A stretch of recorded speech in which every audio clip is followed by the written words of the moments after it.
Today we will be building a storage room for our house whilst reading some Reddit stories. Thanks for coming back to the channel. Let's start with the first story. I-19F cheated on my boyfriend. 20M. A confession: I've known my boyfriend for about 4 years now through Facebook. I was living in a different state. At the time we became friends, but he went to the high school where all my childhood friends were at. I moved back to the area I grew up, and we met in person a couple times, becoming pretty good friends. We were sort of friends with benefits, in that we'd occasionally have spontaneous sex when we would hang out and still keep in regular contact with each other.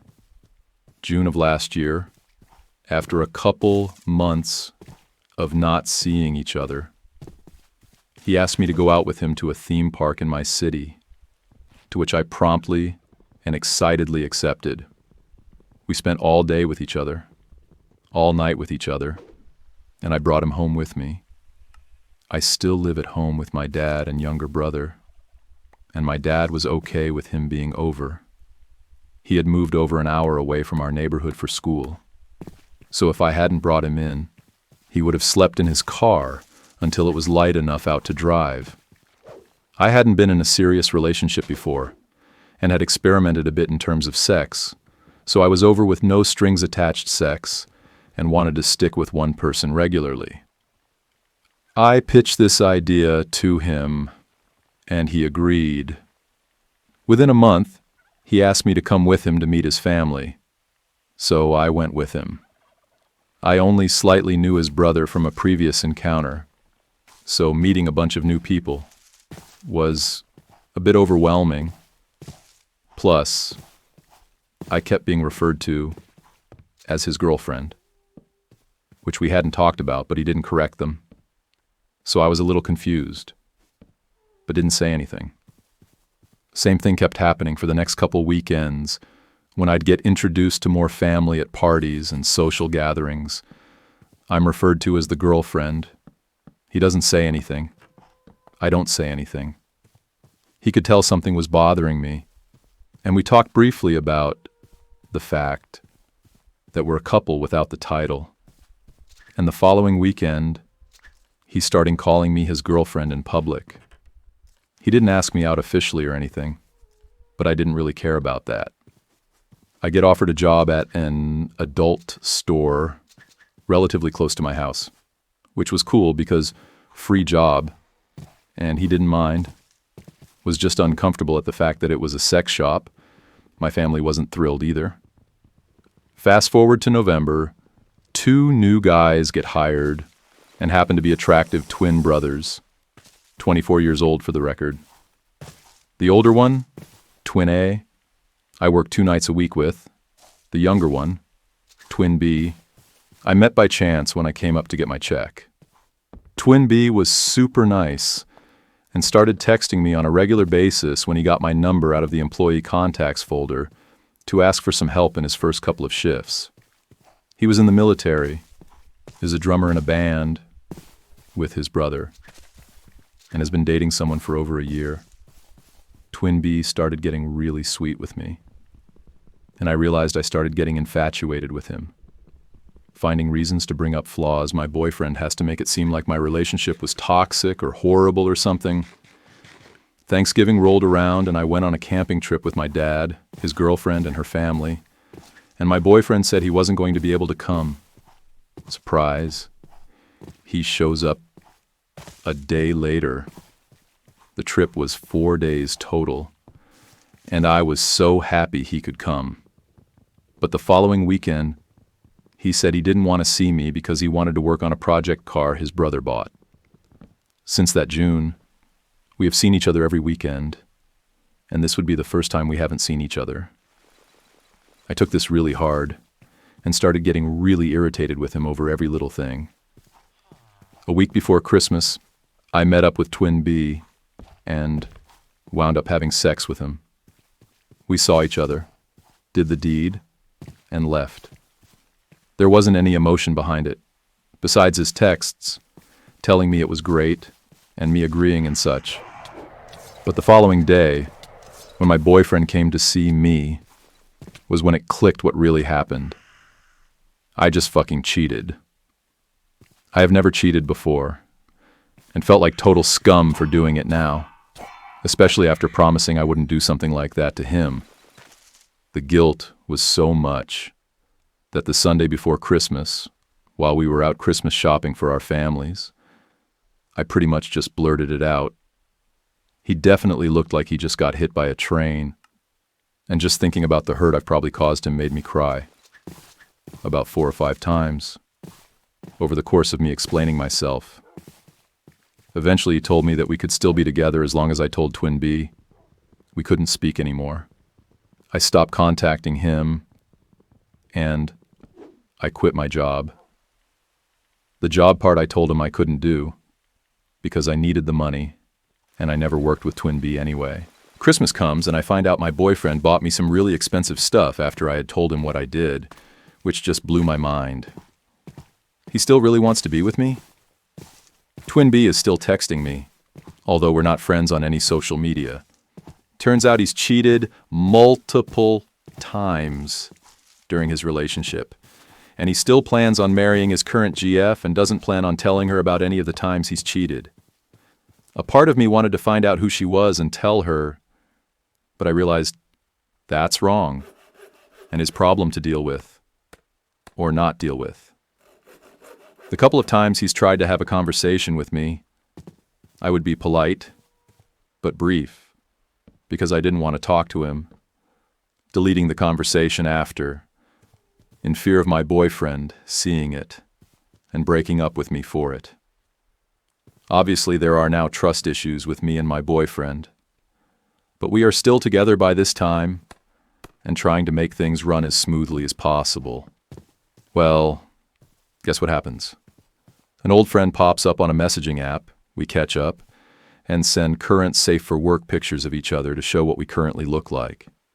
Then he tries sending me nudes. I made it very clear I was in a relationship, and he kept trying to push his luck, and I stopped replying, but didn't delete the thread.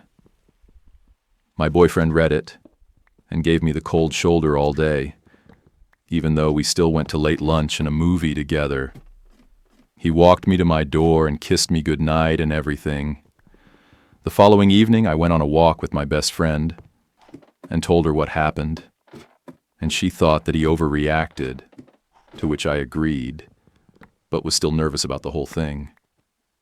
Then my boyfriend texts me after not speaking to me all day saying we should go back to being friends, but we don't have to tell anyone we broke up. We'll just keep it between us until we can build the trust back up. This way you can talk to other guys if you want. As much of a load of shit this was, I was a mess over it. From conversations we'd had in the past, he said he's cheated on most of his exes.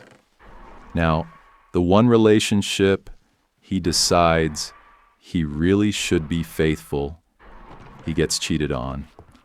My best friend called this karma.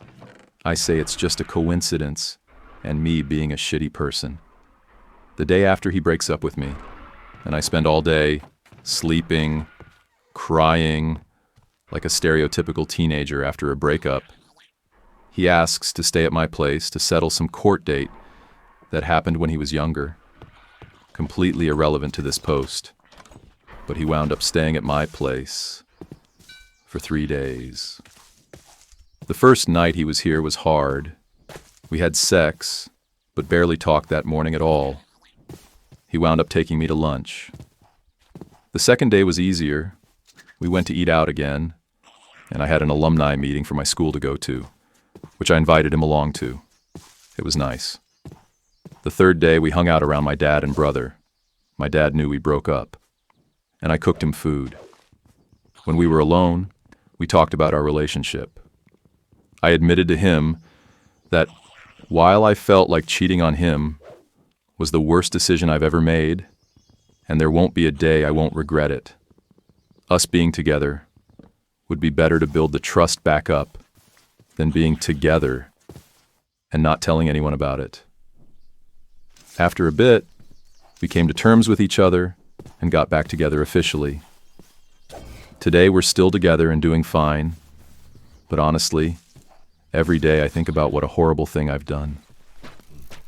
Twin B tried texting me recently, telling me about how much he misses me and really enjoyed the experiences we had together. And I let off on him about how I'm pissed at him for not leaving me alone and pissed at myself for even doing what I did with him. He told me we both made choices we have to own up to, and he's right. But it still frustrated me that he doesn't care and cheats repeatedly while I'm a wreck after this one time. I've even had nightmares about cheating, and he wouldn't leave me the hell alone and even wants to hang out again. I blocked his number after that conversation. I honestly couldn't see myself right now without my boyfriend. I love his family, and my family loves him. Even my crazy mother couldn't stop talking about him after she met him while she was in town earlier this month. And after fucking up as royally as I did, I'm now able to see that I could possibly love this guy and have a future with him. Every day, it seems like, though, I think about the fact that I cheated on him. I feel so horrible. It's only been a couple of months since it happened, but I'm pretty sure the thought will never escape either of our minds. But I feel just a tiny bit better getting this story off my chest. I'm also open to any advice, but please, all I ask is you be as kind as you can with your words. This story perfectly illustrates how cheating often happens not because of a terrible relationship, but because someone creates a narrative to justify their wandering interest. She literally admitted to manufacturing reasons to see her boyfriend as flawed, just to rationalize her attraction to Twin B. The boyfriend's willingness to stay after being cheated on, combined with his own history of serial cheating, suggests they're both people who haven't learned healthy relationship boundaries yet. And while guilt shows some conscience, actually changing behavior requires addressing why she sought validation outside the relationship in the first place, rather than just blocking the other guy and hoping the nightmares go away. All right, here is the next story. Me, 25M, with my GF, 25F. 10 years. Help me with your wisdom, Reddit. I need to save this long relationship. Let me tell you a long story. I have been dating this girl since we were 16. I knew her from a friend of mine in high school. She was very pretty at first. Like every relation, I believe it was kind of physical. But then after 6 months, the wild youthful love hit me. I knew I was going to be with her forever. I'm pretty stubborn, and I know what I want. I did my best to give her a ring and told her I will marry her, or at least she was going to be the love of my life. Everything was cool. She had lived in a very strict and kind of ignorant home. They had created in her a lot of insecurities. I, on the other hand, was kind of arrogant, and I was cold as a stone and very egocentric. No feelings, man. Actually, I think A was kind of sociopath. I had my rough times, but my mother pretty much always got me everything I needed or wanted, without being a spoiled kid, of course. The first 2 years of the relation with my GF, we could say, were kind of good. We started our sex life together at 17 on the first year, and damn, it is a nice memory.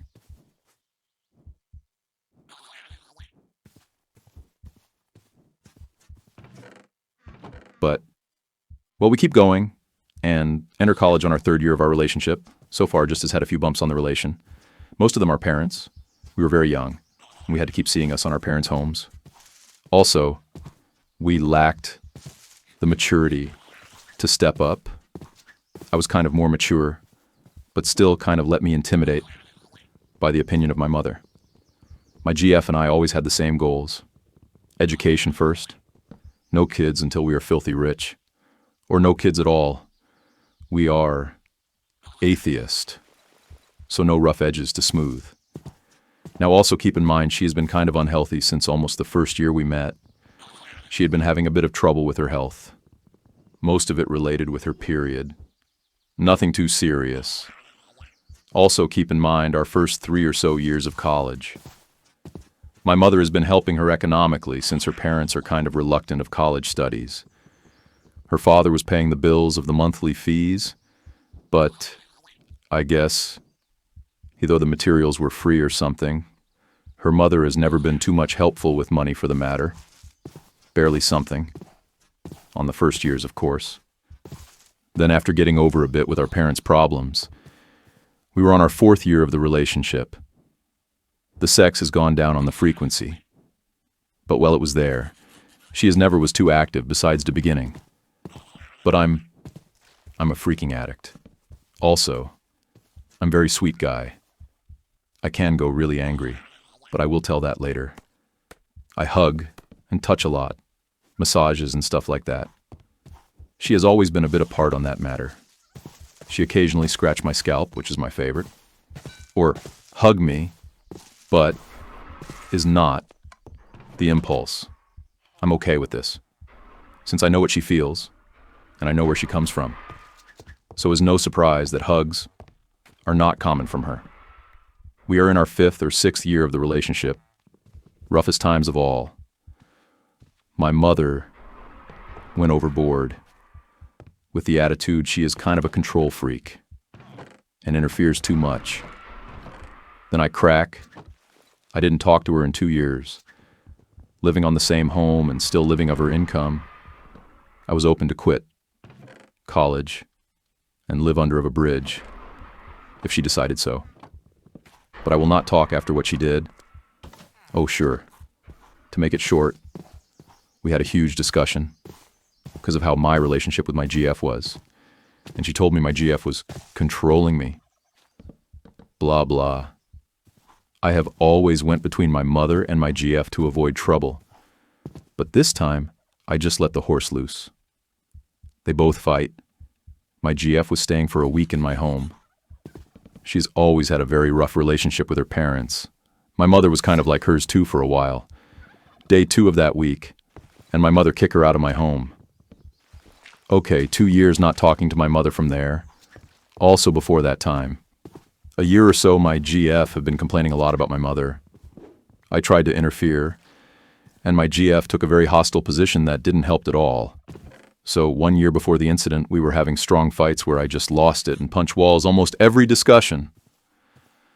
I have a very strong temper, and well, my room paid the price. Also, I have never touched a hair of my GF beside occasionally interfering between her and the bathroom door, where she goes hiding in the middle of a conversation. Since I wanted to keep talking, I didn't let her. She pushed. I stayed still.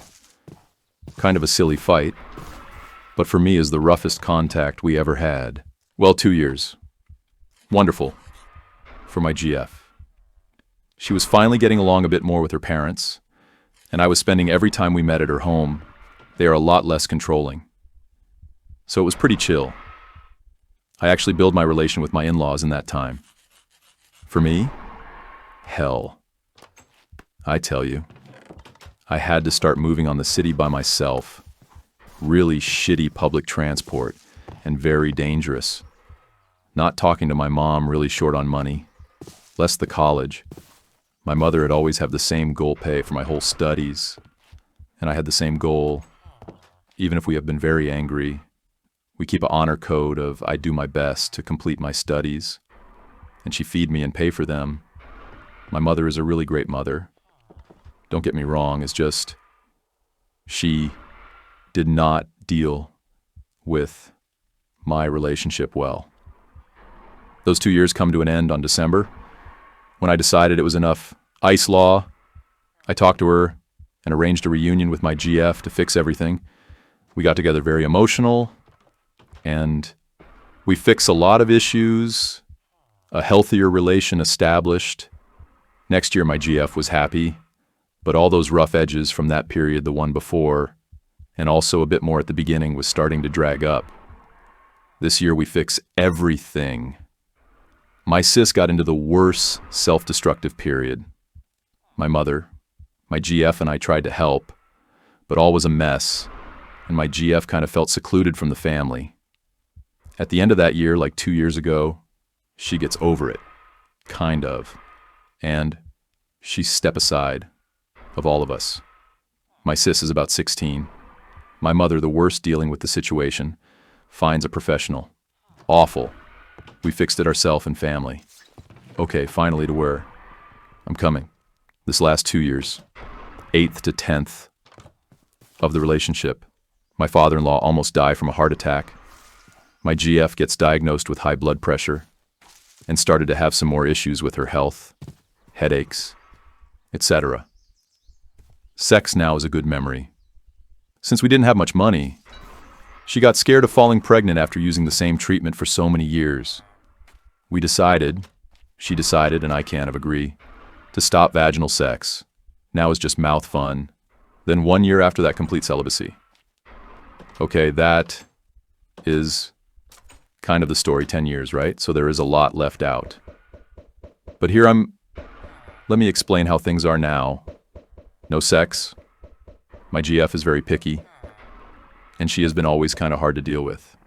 So lots of problems of her complaining about my family. Very reluctant for conciliation on everything. Now there is no physical contact because she needs time to feel better about lots of stuff. She was really close to a cat. That cat was practically her mom. Like I told you, she grew up on a very negligent home. She had this cat since she was 9. She is 24 now. Very rough. Blow, don't take it lightly because it was just a pet. So, depression, health issues, and almost no sex before. And now some stress because we both are ending studies. Money is running low. And still a rough relationship with my family. My mother and my sis. Problems galore. We are starting to lose it. I have been very compressive, and now I can't even take a hair out of her shirt on the boob because I'm disrespecting her space. That how it went. Also, anything from touching her too much makes her uncomfortable. No hugs, WTF. So, I'm practically a monk now that has to deal with her complaining about my family and how I don't care about her. Even if I spend time, I shouldn't to be with her. I'm not enjoying this part of the relationship at all. I feel her issues with my family had no end. That sex is not going to come until she can visit a doctor. And even then, I'm no sure. Never cheated on each other. And we are a very strong couple. I love her with all my heart. I would give my life for her. But that is the issue. I'm young. And so is she. I need to make a decision. Are we really a very strong couple going through a rough time? Or we are becoming best friends that fight a lot over a couple issues? Read at my questions. Have you been in a long relationship? Did it end? Or you pull through roughest thing and I'm just a little baby that needs to deal with it and keep going? If you ended, how did you deal with it? Was it a good decision, or you have regrets? Anything else of your wisdom you can give me will help me a lot. I'm kind of sad, and I'm writing this because of a last fight. Let's name it my mother. Bow a cell phone for my sis, and she is a spoiled brat. Hence, I say she is just going through rough times. She is barely 17, and my GF gets mad at me because I spoil my sis. And mother attitudes. I'm still living with my mother, almost ready to start living on my own. Also, my GF. And not to get higher wins of myself. But I never give any complaints on nothing to my GF. And now, I can't enjoy a thing. Because there is problems all the time, over anything you can imagine. Again, share your wisdom, Reddit. Don't have a really clear purpose on this. This relationship sounds emotionally exhausting for both parties, with years of unresolved family conflicts, health issues, and intimacy problems, creating a pattern where they're holding on to who they used to be rather than accepting who they've become. At 25, after a decade together that includes 2 years of complete celibacy, constant family drama, and admitting to punching walls during arguments, it might be time to honestly evaluate whether they're staying together out of love or just the fear of losing their shared history. Sometimes the kindest thing you can do for someone you care about is recognize when you've both outgrown the relationship.